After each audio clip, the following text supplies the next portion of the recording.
Tilak and he is Joshi બે જણા એમ કીધું કે અમે બહુ વ્યવહારિક છે, એક દીકરી લઈએ તો પાછી આપી દઈએ એવી છે. હિસાબ ચૂકતા ચૂકવી. સો something like I want to say,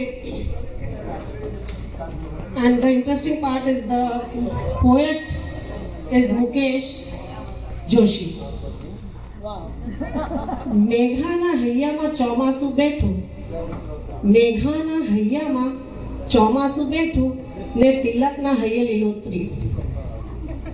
પ્રેમ પુષ્પ ખીલ્યાની વાત જાણીને, પ્રેમ પુષ્પ ખીલ્યાની વાત જાણીને તિલક મનમાં છાપે છે કંકોત્રી.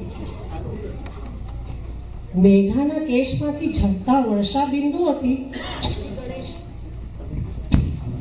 મેઘાના કેશમાંથી ઝરતા વર્ષા બિંદુઓથી શ્રી ગણેશાય લખાઈ ગયું. મેઘધનુષ નામના મુહૂર્તમાં તિલકે ફેરા ફરવાનું રાખ્યું. મેઘધનુષ નામના મુહૂર્તમાં તિલકે ફેરા ફરવાનું રાખ્યું. ગંગાને શોધતા તિલકના હાથે લાગી ગઈ આખી ગંગોત્રી.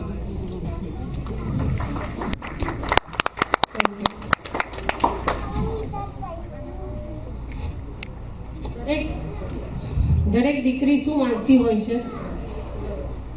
સંસારથી? It's about that.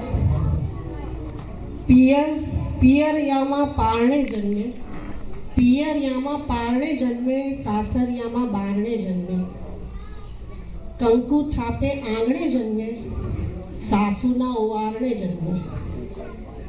દુનિયાભરની દીકરી માંગે એક જ ઉપહાર, પહેલી વેળા ઉછરી એમ જ ઉછરું બીજી વાર.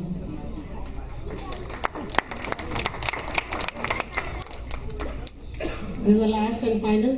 I tried to put my thoughts into it, and if you don't agree, just forget it. દેવનું વરદાન કહી મને અમૂલ્ય ગણી, દેવનું વરદાન કહી મને અમૂલ્ય ગણી ને હવે મારું દાન કરશો. દેવનું વરદાન કહી મને અમૂલ્ય ગણી ને હવે મારું દાન કરશો. કન્યાદાનના સંસ્કૃત શ્લોકો હું નહીં સમજી શકું, કન્યાદાનના સંસ્કૃત શ્લોકો હું નહીં સમજી શકું. કન્યાદાન કરતા મારા પ્રેમને કન્યા સાથના આશીષ આપજો. કન્યાદાન કરતા મારા પ્રેમને કન્યા સાથના આશીષ આપજો. And so goes with daughter-in-law. Bless me, mom and dad, to be daughter-in-law. Thank you.